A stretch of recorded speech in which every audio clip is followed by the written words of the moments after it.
How are you, my friend? I'm great. It's good to see you. Yeah, I've been on my travels recently. Yeah, I was actually going to say I got a good laugh the other day when I saw that I don't know where you were, New Zealand, Australia. I don't know where you were, but you had the idea around the where should I eat? And you're asking ChatGPT and where would Anthony Bourdain eat? And I just thought that's brilliant. Like I will absolutely be stealing that. Yeah.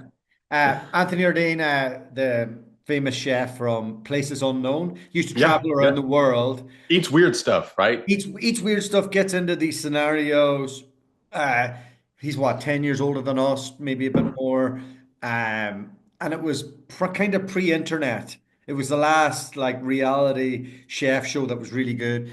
Yeah. Um, so yeah, that's what I do. So I've done it all around Andalusia here because you get these obscure places and you go like, oh, where's good to eat?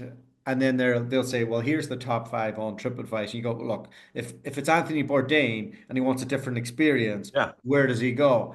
And then it's like, well, he would do this, this, and this. And then you're like, well, actually, I'm not into that so much. But if he was more into, if you could just break it down, right? And you get the best, weirdest wee places I've found. So So yeah, not it's Australia is so I'm gonna unbelievable. ask you a question, and obviously you'll follow your lead here, but I have to ask, what's the weirdest food that you've then eaten following this, but that's actually good, right? That's not just gross. Oh man, I'm not going to be able to entertain you here on this. Some type of plantain, I think, that was made Mm. into chips and it had honey sauce over it. And it's something I wouldn't normally eat. And then it had to be washed down with a beer. That's what it like that was the strict rules on it. And the bar was it was in this weird little place in this historic town here in Andalusia. I can't remember the name of the city, but it was one of the ones off the beaten track. You go Yeah. in and there's like a massive queue of people and they're turning over the tables. The energy's good, but it's a weird looking bar. It's bright and there's a gambling machine there in the corner. So you're like, doesn't look like a restaurant, but you get the food and it's incredible. Like, and it was like completely affordable. Two of us ate for like 40 euros. And like, normally Love that. normally it's triple that if you're in any way of a mid-tier restaurant, Yeah. Yeah. So for two, if you like a drink. I don't consider myself a true foodie. I mean, but I do love food. And I like to cook a bit. I garden a little bit, and the most fun that I've had in the past few years, much more contained, more predictable than what you've experienced. But about 2 years ago, I took 3 days off of work. It felt completely self-indulgent, and I attended a sommelier class. And you just sit there for for like 2 days, and they just keep pouring you wine, and they have these master sommeliers. If you've ever seen like the movie Psalm on the Netflix series or whatever, they had like Mhm. four. There's only 300 master sommeliers in the world, and they had four of them in the room teaching us. And anyway, so anything great food, great wine, it's you Oh, could do a whole podcast just around that. That'd be I great. could. My girlfriend, she is trained in that, so she can guess the year of the wine and all of Oh, that. So amazing. yeah, Yeah. it's a nice experience. So here we are, right? What is going on with you? The market is back. The US is booming, although it's booming, it's booming around the world as well. Yeah. So tell us, give us an update. How's business? Yeah, business is good. It's been good. I think that we're seeing what everybody else is seeing, and it's a steady recovery. It's a slow recovery, but it is actually recovering. We're seeing more jobs pop up. We're seeing more roles be taken on anecdotally, and also, if you're reading the SIA, the ASA reports, all the association reports over here, it continues to be. I forget what they call it. I think it was like the lazy W recovery, where Mm. it's sort of like up during COVID, down, and then came up, and then crashed, and then it's slowly, steadily. So great to see that. And yeah, I'll be over in London here in just a couple of weeks Oh visiting some yeah. clients who are all like spending over here. Oh, nice, nice. So you'll catch up with Andy when he's over there. Yeah, that's the goal. Oh, Yeah, yeah. I'll nice see one. him, and then a bunch of other clients, partners, prospective clients. All that. I love coming to London. That's It's great, eh? I look forward to it. Yeah, we actually just hired some full time headcount there, so we continue to make that investment. Oh, lovely, lovely. So it's full on investment there in the UK marketplace. It is. Yeah, and we're a Tell very me, niche company. Yeah. why are all these UK companies looking at the US? Yeah. So there's some really pretty, objective, verifiable reasons. A lot of your listeners might know it, so I won't belabor it too much. But a lot of UK companies are looking and have already moved to the US market for a few reasons. One, it's a massive market. It's about 3.5 times larger than the UK market. So you're just fishing in a bigger pond. Two, the markups are a lot higher and the margins are higher. So I'll work you through the math real quickly. Yeah, Now, if you talk with anybody in staffing in the U.S., they're going to say, "Oh, margins are being compressed." It's like, well, it's all relative. So, typical markups in the U.S. it's 45 to 60% on top of pay rate. That yields a gross margin with our COGS over here, probably 28 to 32% for most placements. Now, that I'm speaking in terms of white gray collar roles, anything with pay rates north of 50, $60 an hour. We don't play a lot in like the super lower levels for the pay rates, but those numbers we see those are what we see on the average reports from the big players, all those things. So the really cool part about that is, and I share this with my clients a lot, if you're in the UK and you're a recruiter and you're making contract placements over there and you don't get any better, the only thing that you do is you start fishing in the USA pond and you make the same amount of placements over in the USA pond and you price it accordingly, like in the US market versus UK, your net profitability should jump by about 40 to 50%. And that's simply because the markups are higher, the salaries are higher, and the speed of placement is higher. So average Joe, average Jane over in the UK doing the same thing over in the USA, 50% more profitable. So that's a material difference. Those are some of the big reasons that UK staffing companies want to get into the USA market and have already gotten into the USA market. is there any difference that like if you're used to doing UK contract recruitment, what are the type of things you need to learn for the US? Do you need to be over there? I don't think so. If you don't mind, I'll share maybe sort of Yeah, it's a talk I give from stage a little bit. I call it a 3 phase roadmap. And I have seen people jump all in, put a bunch of money in, go boots on the ground, et cetera, and lose a lot of money doing that. And I always try to put myself in the shoes of my business owner clients to say, all right, what's the way that I can do this in the least risky way, prove it out a little bit. I mean, maybe I'm conservative like that, but 3 phase roadmap in the USA. One, you can do it remotely. Now, this will require that you use an employer of record, has embedded funding service, et cetera. We're obviously one of those players, but we're what's not an the only employer of ones. record? Just if picture me not really understanding. Sure. So let's say that you're doing perm recruitment in the USA and you make a placement, super Hmm. easy. You do not Yeah, need an employer of record. You just bill your client, they pay you, great, right? But as soon as you want to make a contract placement in the United States, some entity in the USA needs to employ that worker and be responsible for all the statutory things, benefits, workers' compensation insurance, taxes, FICA, FUTA, SUTA, onboarding compliance, termination compliance, all those things. So either you can do it as a staffing company, Dualta, or you can pay someone to be the employer of record, the entity that's responsible for all those things. So a lot of staffing companies will say, hey, we're good at two things, finding clients and making placements, right? yeah. Doing the recruitment. We don't want to be distracted with the administration. We don't want to take the legal risk and we don't want to be capped by funding. So they'll use an employer of record to employ those workers. Does that make sense? Yeah, can I ask a question? And I don't want to throw you Yeah. up too much on this. No, you're fine. If I'm in the UK and I want to hire somebody in the US, can I do that through you as well, or do I need to set up an actual US company and make that happen? I'm sure you've been asked that before. Absolutely. Yeah, you can absolutely use this to do that. Really? I'll go back to my phases real quickly and I'll Yeah. explain how I see this working best. Phase one would be remote. Phase two would be land. And then phase three would be expand. And I'll explain those. Phase one remote happened last week. Got a call, referral, right? And they said, hey, we've got a client in the USA. We're based in the UK. We would like to make a placement there, contract placement. What we're going to do is Agile in that case will be the in-country entity. We'll sign the staffing agreements. And the bottom line is within 24 hours, a UK staffing company in that client, as an example, can be ready to make that placement. So that's phase one. You're doing it remotely. You don't have to have a USA entity. You don't have to have funding. You don't have to do anything other than find the client, make the placement, right? That's phase one. That's great for a little while, but Yeah. then people want to graduate from that, Could right? you, if they haven't paid me my invoice, will you chase that for me as well as part of that? Not only will we chase it, but we actually provide trade credit insurance as an embedded part of multiple of our EOR models. So we actually not only chase it, but we will actually be responsible for the majority or all of that credit risk. And credit risk is a real deal.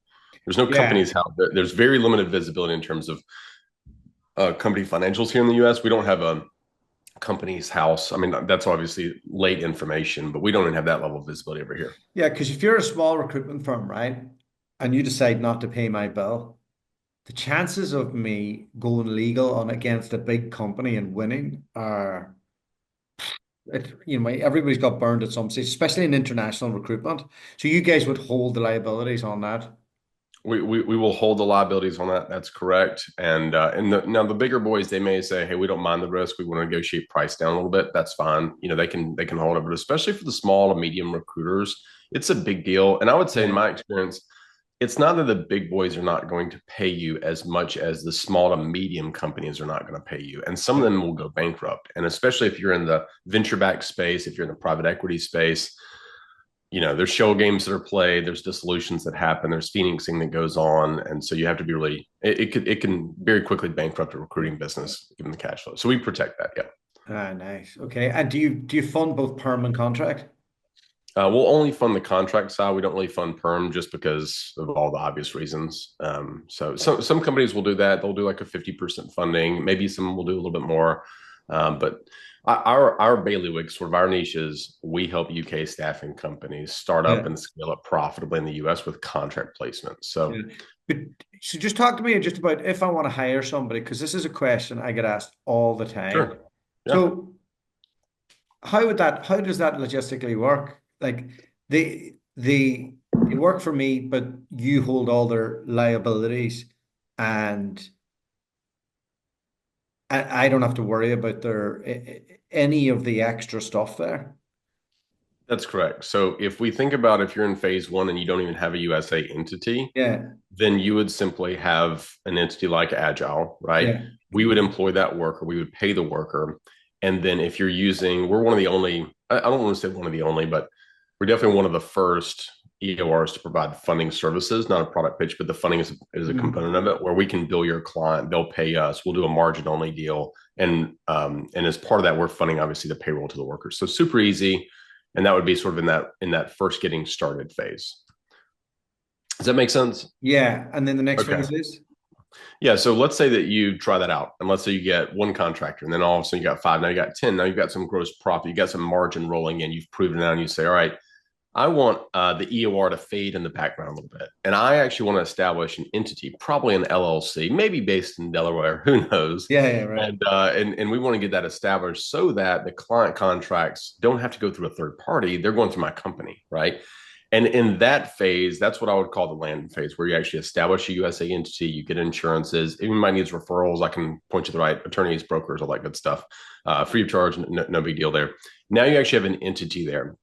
You will need to do some cross-border taxation work. Got referrals for those as well. We don't do that for you, but great Which partner which there. board which borders is there cross tax? Sorry, just Well, if you've got a limited entity and then you got a USA entity and then you're going to look to repatriate money, you're going to need an accountant to make sure you do that compliantly so you don't get any confusion there. so And not you'll have to actually have within the US. Just more from the international tax on it. That's exactly right. Yeah, I'm Okay. just highlighting the fact that as soon as a recruiting owner don't get online and just use LegalZoom and create an LLC and then think you don't need to worry about the taxes. The US will care, the UK will care. Just have a professional help you. It's a couple grand. It's not a big Yeah. deal. So in that first one, remote, you don't even have a USA entity. Second phase, that land phase, now you've got a USA entity. Yeah. And let's say that you begin to get more and more, you're still servicing it. You've got your Uh, salespeople and your recruiters, maybe still in the UK, which is actually a nice arbitrage because pay rates are low in the UK. And then ultimately, you want to get to the expand phase. And that's where you want to go boots on the ground. That's where a lot of our clients will say, hey, we're going to look at an E1 visa or some other form of yeah. visa. We're going to actually, build a branch in Austin, build a branch in Miami, build a branch in New York, whatever it may be, California. And that's when you're starting to make more material investments. I'm not ever here to tell somebody how to run their company, but unless you're a really big company, I just wouldn't jump to phase three. I just don't Yeah. see the value in it. I'd start at phase one or phase two. It's low cost, low risk. It gets you into really profitable, really big market. And in phase one and phase two, it will require an employer of record. as you get going. And that's where the employee of record model actually makes, I think, the most sense in a lot of sense. Great. You guys have developed a new product recently? We have. I'm super stoked about it. It's been about a year in the making. It's been a lot of work. What is it? And then tell us what the actually show us what it took to make the product. Sure. So first thing is just listening to our clients. I mean, I would say that, nobody would ever accuse me of being a Steve Jobs. I'm no Steve Jobs. I'm not someone who just like has the vision and like, make it and they'll come. This is no field of dreams. We just listen to our clients. And that's how we came about with embedded payroll funding and a bunch of other the flexible services that we offer that legacy EORs don't. But the thing that I began to see is that as our clients would go from one contractor to 50 to 100, 200, at some point, there begins to be the $1 million question that's raised. And this goes to your question of how did this come about on the product development side, which is when does it make sense to use an EOR and when does it not make sense to use an EOR, right? Does that question Yeah. make sense? Yeah. And that's a really important question. And it's something I've been reflecting on for a few years because we've seen clients graduate, they get to 100 plus, 200 plus, whatever, and they graduate off of the EOR model. But it's always a question mark for them. And there's also a ton of risk in that because that's literally going from having almost no contract workers to all of a sudden a company wants to overnight get off an EOR. Now they're the employer of record and they've got compliance across 50 different states potentially with all these workers. And I mean, I spoke with someone recently and they did this years ago. I think they got to 300 contractors. They were on a legacy EOR. He said it was an unmitigated disaster. And Yeah. like, I how does can it, so it's imagine really, the yeah, admin would be ridiculous to yeah. run And, something and, like and, that. and And the yeah, cash totally. flow. Yeah, I'm going to give a probably an unnecessary and silly analogy, but it just pops to mind. I used to live in Boulder, Colorado, and I love the city. I actually miss it desperately. But there was this really cool, it was like a co-working space there, and it was right downtown by the creek. Really architecturally interesting building, and they had this plant. And I walked in, and they like it was like 6 stories of these really weird staircases. But you get to the very top, and there's this beautiful atrium. Okay, and they had this plant in this atrium and it was huge. It was this massive potted plant. It was like, I mean, it had to be like 30 feet tall, Hmm. bending around. And I asked them, I was like, how are you going to get this out at some point? And they laughed and they're basically like, we would have to hack the limbs off and we basically have to kill it. And that's sort of how I think about using employer of record model. It's great as it's a nice safe pod, it's a nice safe sort of atrium. But when your business gets big, it's really actually hard to get out Hmm. of that atrium. It's hard to get out of that house, right? Without really putting your business at risk. And so that's basically the conception of what we have announced as Agile Turnkey, which is a really unique model that is for UK staffing companies who have gotten too big for an EOR and they're trying to figure out where do I go next and how do I take it in house. It's a way for them to actually become the EOR. They take on a little bit of risk. How much risk?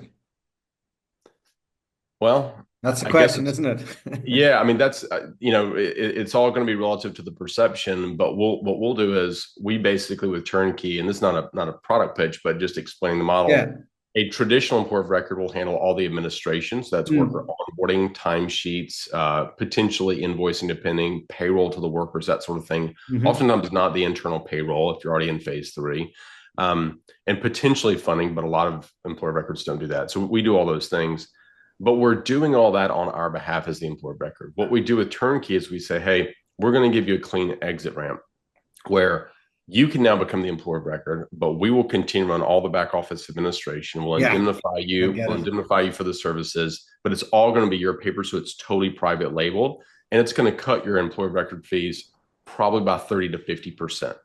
And that's a really, really material Because you're number. going to have things systemized really well. Yes.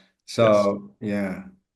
So that's the vision is essentially if you think about AI and automation and talent platforms on the rise and MSPs doing margin pressure, it's a fierce environment out there. And Yeah. so we're looking to bring enterprise grade automation and enabling these staffing companies to get off sort of the drug drip that is in the employer of record model Hmm. and cut their costs without significantly increasing their administrative burden.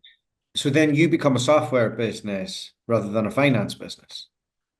I would prefer to say that we're a tech-enabled service business because what we're not, and I used to work in the software world. I work for Yeah. venture-backed companies, SAP, like I know that space. Software is like, hey, here's your subscription, it's on you. Yeah. And what we're saying is, hey, we're going to provide this service, but we're going to do it sitting on top of Agility, which is our platform. But it's still a human interaction. The first and last mile is always still going to be human, and we're going to Yeah. take on liabilities because we're actually performing services for you, not just Yeah. giving you software. Brilliant. So do you like when you're speaking to people, do you just audit their costs and their pain points? Yeah. Is there any type of ways that you can just visualize a company, see them on LinkedIn and kind of guess it? Or how does that process look from you? A lot of our growth is just from people calling us. It's from Yeah. referrals, that sort of thing. We'll obviously go out. We'll look at companies that have offices in the USA and the UK, and we do we use Clay. We do all the basic things to wager our best guess. But at the end of the day, when we speak with a client, and I think this is useful math probably for your listeners. That's what I want to be as useful is. Let's just think about the numbers real quickly. Let's say if you're asking the question, should I still be using an EOR or not?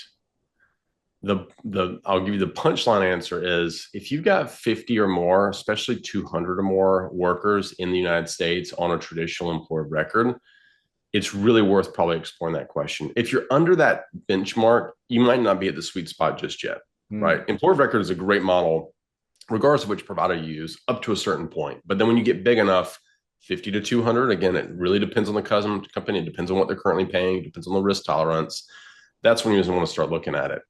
Working through the math real quickly. Is that okay if I do that? I think the Yeah, math. yeah. No, no, no. It's good. I'm learning. So Yeah.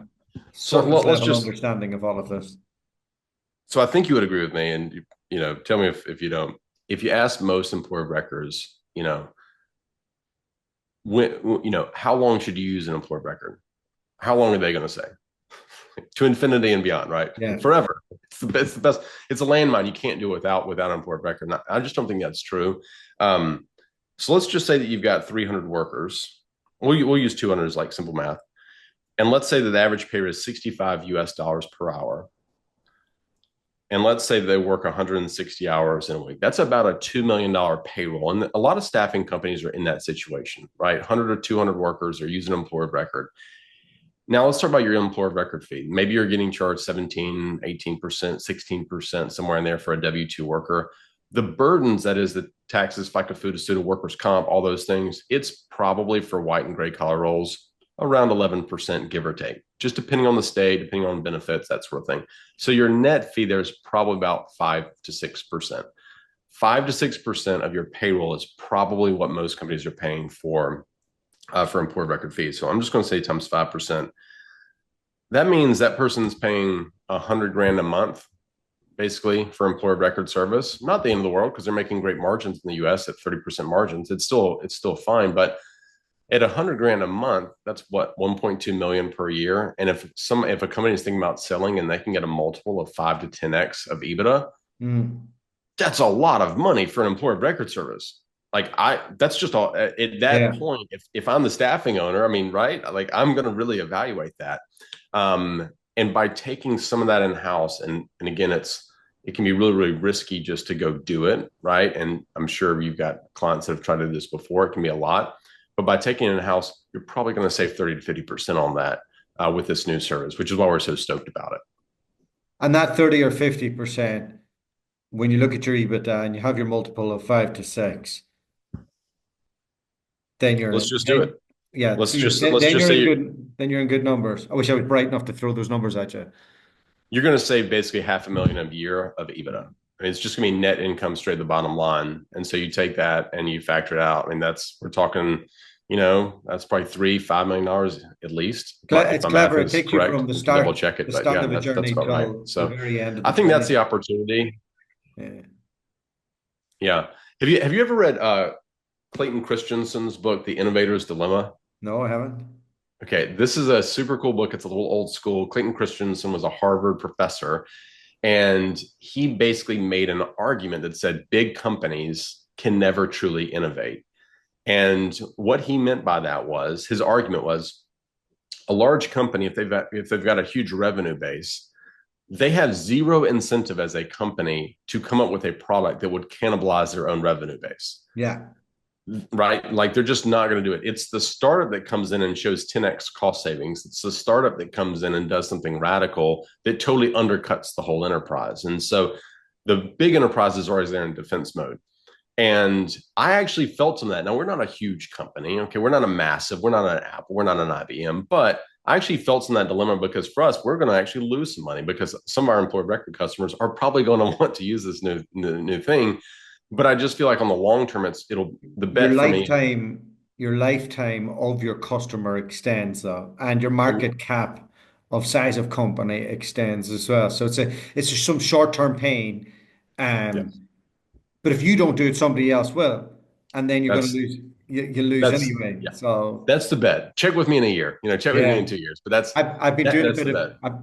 I've been doing a bit of innovation myself across different things that we're doing, and so I've got a little rec to rec business. Got got rec wired with Andy in Charlotte, and then off to the side, I have set up a training business, and we built it on a platform. So Yeah, it was videos, mixture of different types of content, some live streams twice a week for different types of recruiters, and it was okay. But it's been okay enough to have a major client roll it out. So like it, but it's kind of got to this stagnant point. It's very hard. Trading is a very hard thing to crack. yeah. And I asked our developer, start using, like, we have an AI on it. So what can the AI do in terms of actually putting people to work? And now what we have is the ability for the recruiter to call the AI and try and get past them on a business development call. Try and register a customer on a new customer call before. So that picture day one, you can get the Yeah, reps in on somebody, and then it'll come back with their score, suggestions, all of that, and then send them back to the learning and development platform and make them do the work. They come back, they try it again, they get better, and you all the scores gets fed then. that's super cool. So It's basically, your BD person, your AI is playing goalie, and yeah, they're basically just it's like a role playing, right? Like I do role playing with my sales staff. I'm sure you do the same thing, right? yeah, Just working on language, but it's an AI that you're using to do that. Is that right? 100%. Yeah, That's cool. Do you yeah. mind sharing a little bit of the tech? I'm always interested in these things. Like Well, what's the yeah, underlying no, I AI? can let you have a play with it after, Yeah, but that'd be cool.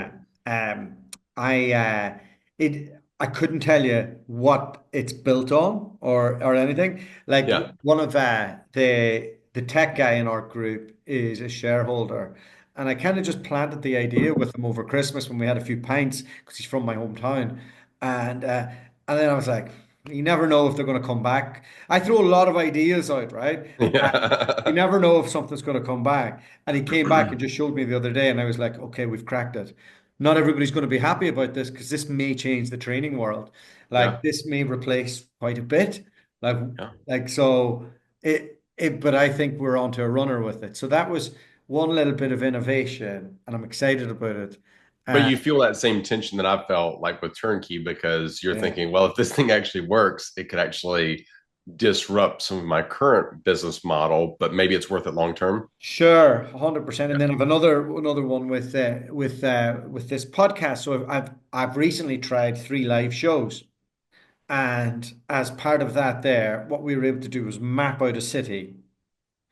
And let's say you wanted to get into the Australia market, right? I Okay. go, okay, who's your target customer? You'd say this here. I go, great, okay, right. We're going to create a show. You're the lead sponsor. Yeah. I'm going to put you on the first part of the show. I'll get a couple other sponsors, or maybe I won't. That'll be a panel discussion. The second part of the show, then I'm going to have the big hitter, that guy that everybody wants to come in and hear and all the rest. They're usually a client of ours in some description in the Yep. recruitment world, like a Joe Mullings in the USA, that type of Yeah. character who could fill a Yeah. room. You Yeah. then go put money behind the bar, make sure it's all recorded, everything's done. You invite the whole world. You get a certain amount in. You then go back out to you then do the event, get get the content, share it not only with the people who are at the event, but the people who said they'd come to the event Yeah. and with the broader market. And then you run a demo link to them all after that there as well. And the That's a lot. results, we're getting a 60% return rate on the outreach. It's unheard of, right? Yeah. So I want to take the show to New York or Austin next, and it just worked. Put 50 founders in a room who are relevant and all the rest, but it's not just those guys, it's the broader ones who you'll have it there. And it's probably taken me quite a long time Yeah. to get to that point through a lot of the businesses. And it may not make tremendous amount of money, but it's going to get me 4 trips a year, right? Between that and your Anthony Bourdain Yeah, ChatGPT movie, it's going to yeah. be a great time, one way or It's the going to be other. a great time. It's going to be a great time. So yeah, I can get obsessed with this product development piece. So Yeah, yeah. I could talk about it all day. But so talk to me about your plans for London when you're here before you go. Yeah, I try to get over to London about twice a year. That's always the goal for me, and I'd actually like to be over there a lot more than that. But I've got a wife and kids, and I'd like to keep those wife and kids, and so I stick with it for now. But I'll be coming over there Divorce is for fine, hey? I'd recommend it. yeah, fair enough. But yeah, I'll be coming over there. We'll be doing the Rec Expo. So my timestamp this podcast, but we're going to do a big showing there. I'll be speaking on stage about how to in the U.S. at Rec Expo, and then Lovely. I just jam it. I pack it out with seeing clients. I'm actually super excited. I'll see one client that I don't know if I've ever met him. We worked with him for 7 or 8 years. I won't name names, but I'm super stoked. So shout out to them. It's long overdue. So we'll be doing that and hopefully eating some good food. So Brilliant. yeah, that's the Listen, plan. have a great time. Great to catch up, Charles, and we'll do a US event in the future. I appreciate you having me on, Dualta. It's been an absolute pleasure.